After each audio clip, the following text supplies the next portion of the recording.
And how to land your dream job, even in this tough economy. Hiring's a two-way street. Critical information like the changes you should make to your Facebook page and your email address. I see that and I'm thinking, what is this? I don't want to open it. She looks like she could be the theme of every classy magazine. Well, that's her thing, but I'm not worried, 'cause I could be your first real kiss, so here I am. Also ahead, do's and don'ts of finding work, even in this terrible job market. How your email address can be used against you. Leave off the weird nicknames or the other bizarre stuff. I know, this is Dr. Woody saying this, right? Just ahead on Better. From resumes and references to research, we'll explain what you need and how the rules are changing when you're looking for a better job. Social media is now the new first impression. People are going to see you before they actually get to meet you. Hello everyone, welcome back to Better.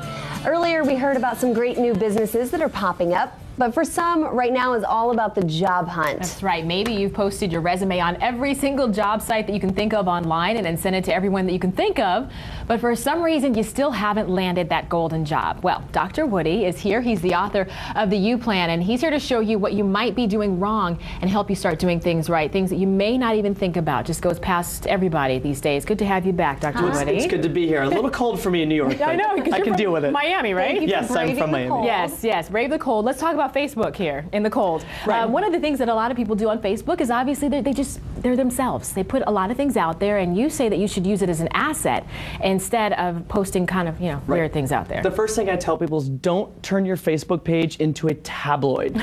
Because, right, in other words, social media is now the new first impression. So people are going to see you before they actually get to meet you on social media and pages like Facebook. So you don't want those body shot pictures from the local bar on there, and that's the first impression you make. So the do here is to use it as an asset and make sure you project who you really are versus who you rarely are.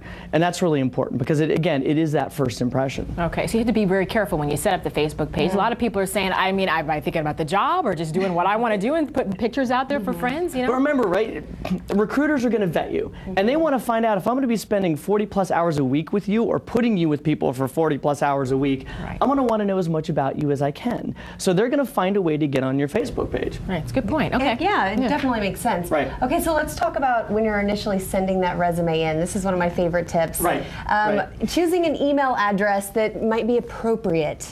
How important is that? This kills me. And I used to teach, when I used to teach college, I would get students emailing me all the time from bizarre email addresses like cutie-pie69 at junk mail or master of the universe. And I'm thinking, oh my God, are you kidding me with these? And not only does it send another bad first impression, it also sometimes it may get ignored because I see that and I'm thinking, what is this? I don't want to open it. It's spam or it's going to, leave a virus on my computer. Right. So the do here is make sure that you have a professional email address in some way, shape, or form. So just your first name, dot last name. Right. Leave off the weird nicknames or the other bizarre stuff. I know, this is Dr. Woody saying this, right? The other thing that you say is to don't skimp on your research. They're checking you out, you got to check them out too. Yeah, and this one, don't believe the hype. And hiring's a two-way street. So they want to know as much about you as possible. You need to know as much about them as you can also. So the do here is make sure you spend time learning about them, but don't just believe what they're telling you. Don't just believe what they have on their website.